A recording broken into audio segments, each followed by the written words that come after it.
Et balé à Congo, et jali lopangota, caché et jali chenzela.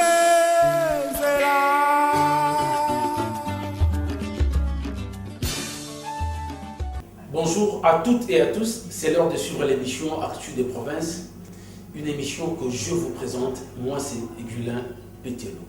Je commencerai par saluer le DG de Molière et TV, monsieur Gégé Nembalemba, et aussi son collaborateur Ted.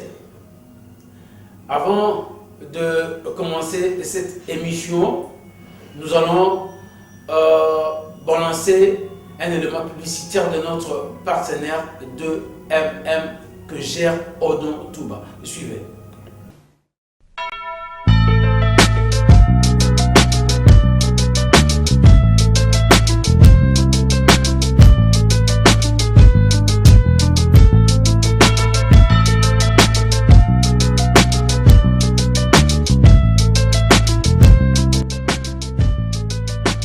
Bana Kinshasa, bana Kisantu, bana Mbanzangungu, bana Kasangulu, bana Badimba, bana Kikonka, bana Kuilungongo, bana Matadi, bana Congo Central Mobimba, Bampangi na Munu, balobi soki olingi koya séjour ya kitoko awa na Kisantu, isika moko koyamba yo.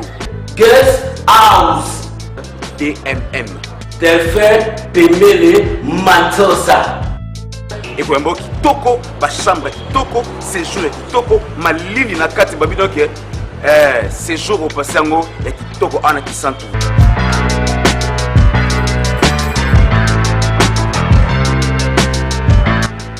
Kitoko nyonso bobi tuna teke tozana paradis, na kata restaurant classe, na kata DMM, ça veut dire bobi tuna te zawapi ezana route nationale numéro 1. Précisément dans le quartier Ouobo, en face du centre social, tout près na parking à Maringa, Makambu, BMM, Yamoezalade, pas sur une besoin dans la mitema. Moi, na Kenda Belgique, azopanga kozonga pa olana, ndabandianga, Makambu ane tika lisute, Kisantu na bango, ndenge moko, Fimbu!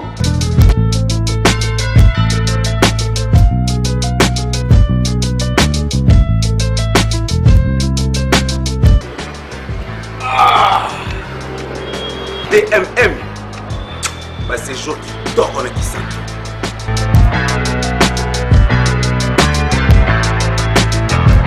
Nous sommes de retour en ce plateau où nous allons parler de notre accompagnement. Nous avons donc accompagné deux femmes, Madame Claudine Luyeye et Madame Agnès Liandé. La dernière, secrétaire générale adjointe chargée du genre et des organisations féminines du parti appelé Alliance pour la bonne gouvernance, ABG en sigle. Elles sont venues échanger avec les mamans du Congo central, plus précisément du territoire de Madimba, en ce qui concerne l'idéologie de leur parti politique dont l'autorité morale s'appelle Jonathan Babialoussouka.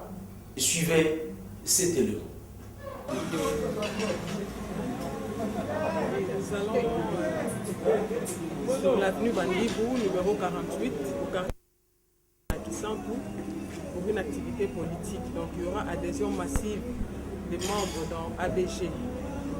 Donc ABG, c'est Alliance pour la bonne gouvernance, avec comme autorité morale Jonathan Bialoussouka Ouatta et comme président, le président Passia Pamba, honorable président Passia Pamba. Et elle, c'est notre secrétaire national chargée du genre, Maman Agnès. On se retrouve tout à l'heure sur l'avenue Bandibou numéro 48.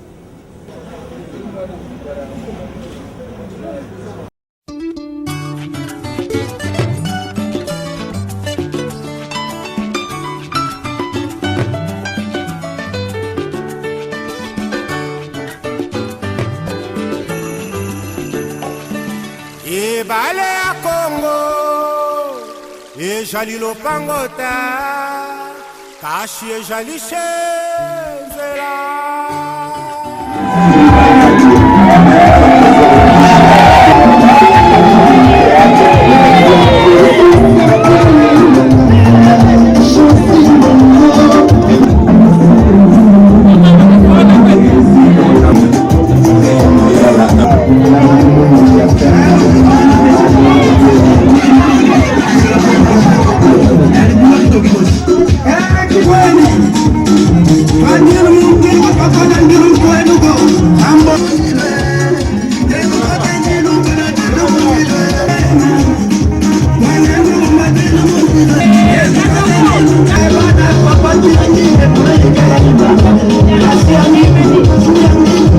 Bena yema betu katuna yebiam betu situ bawa ngatu o kiufu lendidia situ badia kina kiufu unamdina ngatu tawns ka suba findamu filingala e findamu fiki kongo kadi talaga tadio di neni dina ndinga sisingi sina wo bankaka kikongo bagoganga bankaka lingala bankaka mpimoki kongo kan melingala tawa yebana botukwe kadi mo mzinzo bankaka meki kongo tagoga kikongo tawa lingala mpi tagoga kikwan ili teke di kosi kukisana bafeti tukosa buna mambo mana ngansi kibeni makungana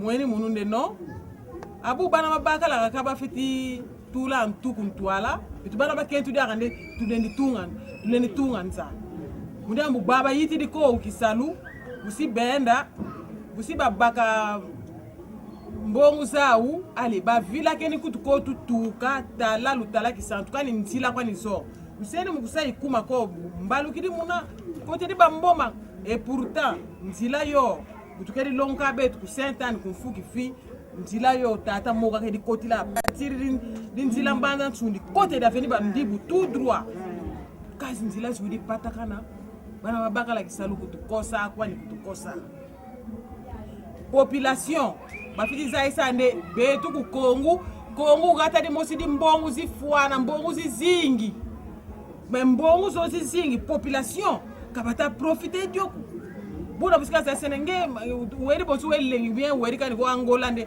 o munu congolaise abonge congolaise benu gata di ndina nde lufuiri mbongu zifuana mudiambu yema or yema diama ludi voix mais population kabata profiter ma richesse ma betu mosi donc kimaki na kingeni bonsunde révolte di mosi nzai sine non si tala munumbu ngai si tala baba bana babaka la ye munu mwana nkentu keti na vu di souci ze we luzende wensi kwani dio wensi kwani di betu dio betu tukedi lonka betu wensi ka tukedi suma bima ntotuku en tout cas mesa mebungangi wensi kwani dio mukusane basala tu ba réhabiliter wensi dio bambama bateka kibe na mesa nkatu et pourtant kakita lomba kibe na million wensi dio buna muna susidira munu no tufeti sala parti de Mosi Kumbu ABG Alliance pour la bonne gouvernance di songi lanki nde ku diati sa kumboti donc nti to madiata mboti président Jonathan Sadi d'Alliance dio buna tambona kwa munu mosi bisalu bikata sala deja munde ya president munu susingini dia mudamdi kuma kumunu kuituka kubazikila kumba munu nsolelidiaka parti dinge dio mudia mumbweni ngindu zimboti difeti kota kuna bazikila nkumba munu buna bisalu bifeti monika kibene mumesu mweni bakama ngindu zina munu no bampanyi ba munu isantu bena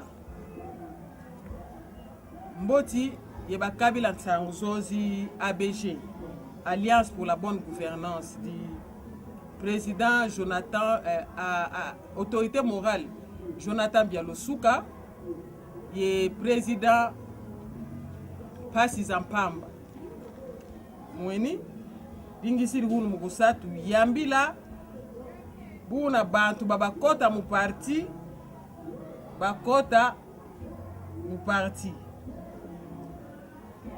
mudiambu batomini tukosa kibeni donc kampuena ngafiti fila donc ata tungila kuti bamfumu banka kazinzo buna benu ku Congo Central lutafu anzala bina byaku bifeti gana nganti yebifeti bushe ntumi bantu tumuende no mebunga itawo autinini udia mbongu zifuana kibeni mamilio mafuana kayiba kwani kasa muposi mafuana me tumuende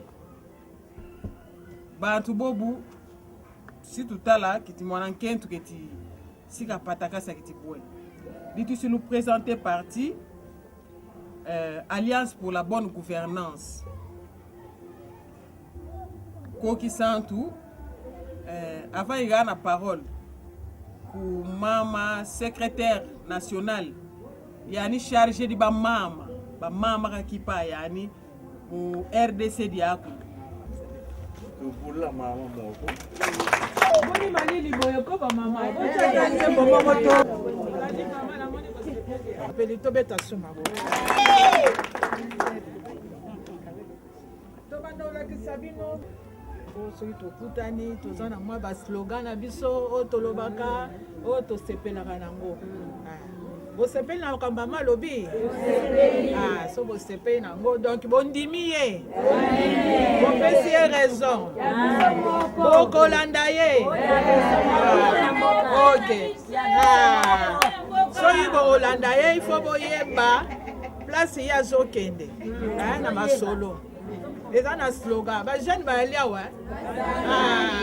Il fallait na ngo na mwa papier na komi na pesa rabino. Slogan na biso eza boye. Tolo baga boye. ABG parti na biso koma nango ABG. Alliance pour la bonne gouvernance. Ndenge mama utai koloko. Tolo baga bo soki to lancer ABG. Bino boko répondre unité, travail, progrès.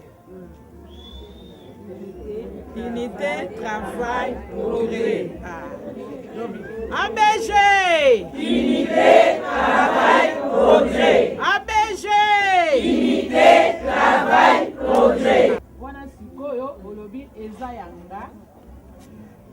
Eza ya yo, lakisi mtu apembeni na yo. Eza ya ye, o mtu apembeni. Eza ya biso nyonso. Toto telemi to simbani. Unité, travail, progrès. ABG. Unité, travail, progrès. ABG. Eza yanga, eza ya yo, eza ya ye, eza ya biso nyonso.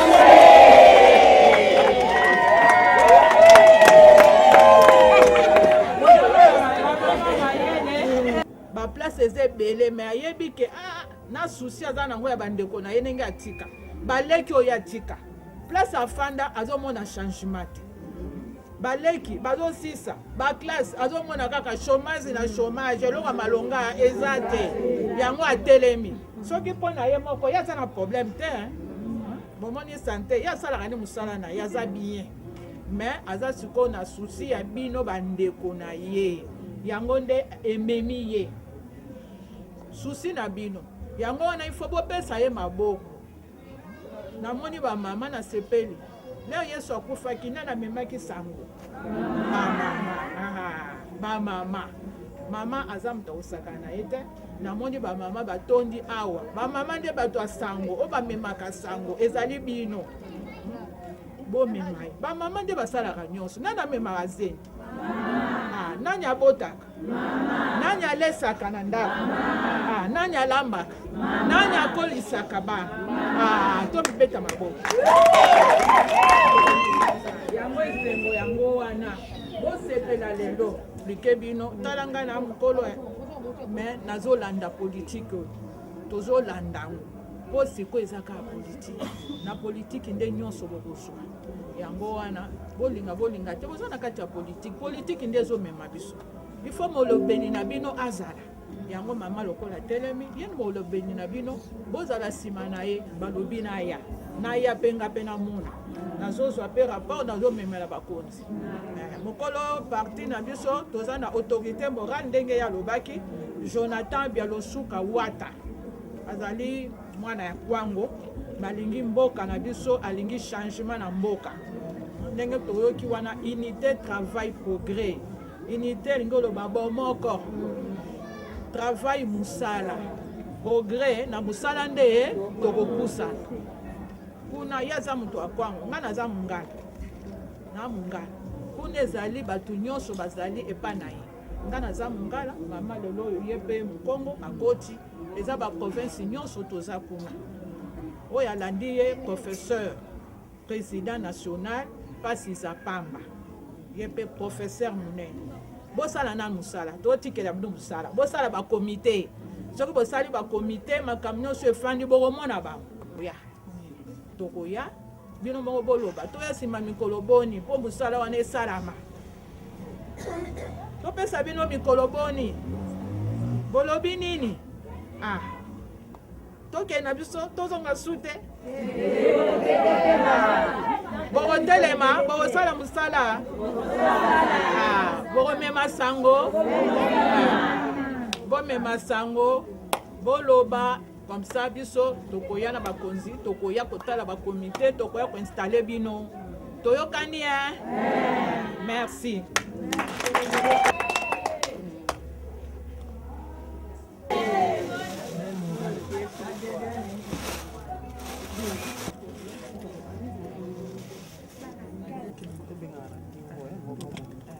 Bondimi boye kosadere na parti tosepeli na adhésion massive oyo bino bosengi bolingi kokota neloko oyo yango wana bakarte yango ye wana ye moko président ye wana autorité morale Jonathan Bialosuka photo na ye wana carte wana nde sikoyo ndenge eza wana bondimi ya solo bokoti na parti politique Alliance pour la bonne gouvernance ABG kombo yango wana carte yango wana tango nyonso soko oza na besoin likambo ekoleli yo atanga na yoki ata mama ayoki eloko alibosa otuna azaka na carte ezali bobatela bakarte na bino makambo na bino nyonso na carte oyo boyebisa mpe baninga bakarte yango ezali ndenge ezali wana carte wana eza 2000 francs bakarte eza 2000 francs mpona bino ndenge boyeba to liboso adhésion bosali bosepeli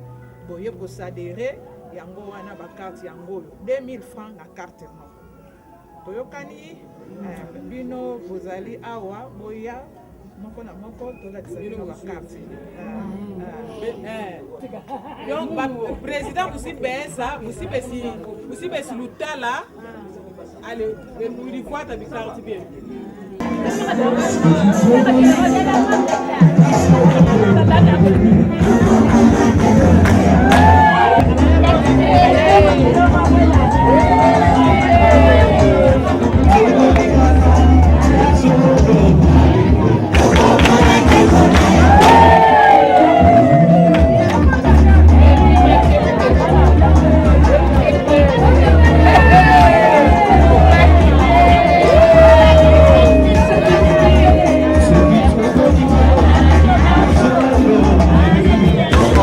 Thank you.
tala ngambu kote moko ezali photo ya mokonzi autorité morale monsieur Jonathan Bialosuka Wata soko baloli boye omona batie le coq batie soso oyebi soso oyebi explication ya soso soso le coq omoni soso wana aza couleur nini soso pembe balobaka soso pembe azangaka mboka te donc tozali partout neti soso ya pembe soso soko tolingi tolamuka nani alamusaka biso soso moto alamusaka mpona koloba ntongo etani yango wana soso pembe partout ifo tokota tozala partout na ntongo biso nde tolamuka kolamuka wana nini musala ebandi yango nayebisi bino musala ebandi bozwi musala carte yango yo musala kolobaka nini kisalume ata didinti tilusini bo didinti ati mvuteni ntonda ko ba mama batunatini wonsamu mudamu baba mbutavo mbila kulumbu waka kudia kwa imamu kabunga kubenu ndiri kiufu yo mbila batunatini kudia ba imamu lujinda imamu ikudia yikudia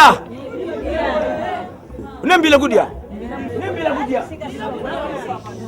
memu ani kudia bukala yebu nende nifutu sala gisado ibosi ku mbila kudia batunatini kabila mamu kabua ku jetikizode ki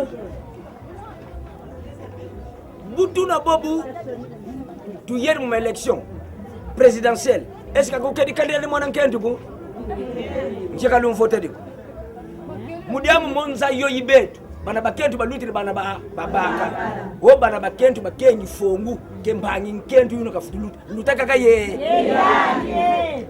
wo bana bakentu ko baluta ko bosobo bana bakentu bukatika abu yubuisire yukatika abu wasidi ntu wo kalutidi afoti kunani magungu mantungai makutumugu wa mesu kumona ngatu ngangu zako ziko wawiri nako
makwaningi beni ungolu kansi ungolu bampangi muno ngogiri bowu mudiambu moni mona ma mzonza mwani wasamnande nanu sumba tolu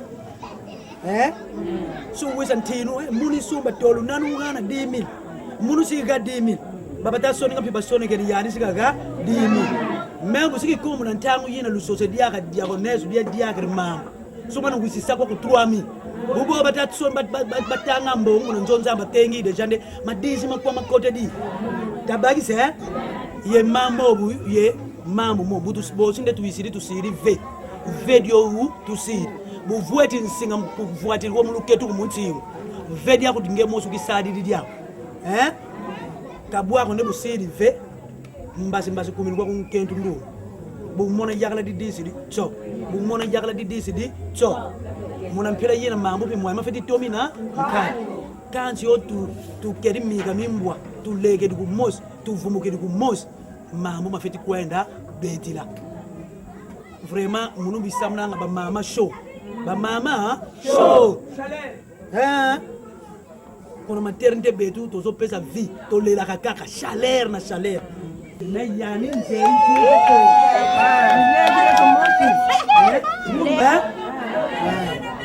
donc bosi buna tambulwe ki yaka kyaku yaya bukwenda bakankenda tela mbele musabu na turu yena soto jambo kana banka tolo mingi teme misala et mono. Bonjour monsieur. Vous êtes ici à Kisantou. Pouvons-nous connaître la raison de votre visite ici à Kisantou? Oui, je suis à Kisantou parce que, pour commencer, je suis secrétaire national chargé de l'implantation du parti ABG, Alliance pour la bonne gouvernance. Et la population de Kisantou a fait appel à moi parce qu'elle a entendu parler du parti. Alors, vu tous les désordres qui se passent dans notre province, ils se sont dit, voilà, l'Alliance pour la bonne gouvernance, c'est un parti sérieux. Alors, ils voudraient savoir quelque chose à propos du parti. Voilà pourquoi ils ont fait appel à moi et je suis venu, j'ai répondu à leur invitation. Voilà. Il y a quand même eu des adhérents. Il y a eu beaucoup d'adhérés, une centaine d'adhérés. Et donc, vous voulez implanter votre parti politique ici, dans le Congo central, plus précisément dans le territoire de Mali. Tout à fait. Alors, qui est l'autorité morale de votre parti politique? L'autorité morale de notre parti politique, c'est l'honorable Jonathan Bialoussouka Ouattara. Donc, vous suivez quand même la politique du Congo central aussi? Oui, bien sûr. On suit la politique du Congo central. Et quelle est votre impression sur tout ce qui se passe au Congo central? Je fais une lecture pas très bonne de notre province, d'autant plus que nous avons 41 députés mandatés par le peuple. Mais j'ai comme l'impression que ces députés ne travaillent pas pour le peuple. Ils sont là à la province vraiment parce qu'ils vont de motion en motion. Et pour votre information, ils sont maintenant en train de fabriquer une motion de défiance contre le gouverneur Aïe, Justin Louemba. Ils sont en train de fabriquer. Pourquoi? Parce que les députés ont faim. Et quand ils ont faim, ils cherchent à intimider le gouverneur en place pour avoir de l'argent. En fabriquant des motions. Vraiment en fabriquant, parce que c'est une motion qu'ils sont en train de fabriquer. Et pourtant, nous sommes à quelques jours de l'élection du gouverneur. Lui ne fait que l'intérim, vous voyez. Donc c'est vraiment déplorable. Au lieu de travailler pour le peuple qui les a placés, jusqu'à présent, je vous informe qu'il n'y a qu'une seule proposition dédiée. Pour 41 députés, ça c'est vraiment de la honte. C'est de la honte. Voilà pourquoi on cherche un peu à les recadrer parce que ça ne doit pas continuer comme ça. Et ma province est franchement en dérive à cause du comportement de nos députés. Alors, votre dernier mot auprès de la population, qu'est-ce que vous voulez dire à la population? Mon dernier mot auprès de la population, c'est de leur demander de ne pas voter pour les polos. Puisque maintenant, ils sont en train de le regretter. J'ai eu à échanger avec plusieurs personnes ce soir. Ils ont dit, voilà, nous avons voté pour tel parce qu'il nous a remis des polos, parce qu'il nous a promis, mais jusqu'à présent, rien n'a été réalisé.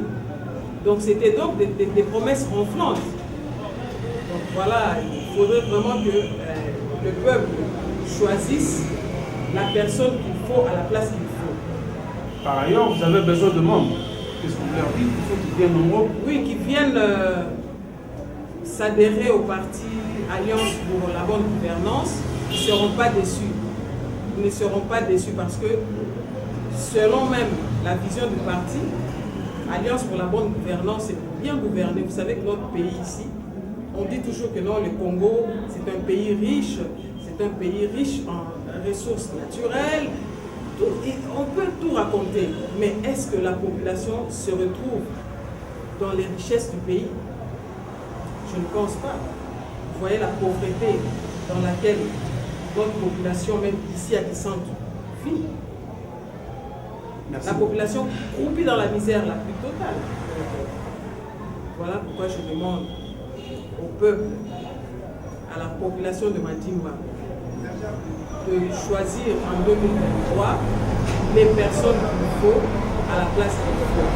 Qu'ils ne puissent pas choisir pour un polo ou pour une bouteille de bière. Voilà tout ce que j'avais à leur dire. Merci beaucoup. C'est moi qui vous remercie. Merci pour cet élément que vous venez de suivre. C'est la fin de cette émission. Si vous avez aimé, dites merci à Jonathan Vonga. Donc, c'est la fin de cette émission. À nous revoir au prochain numéro. Au revoir.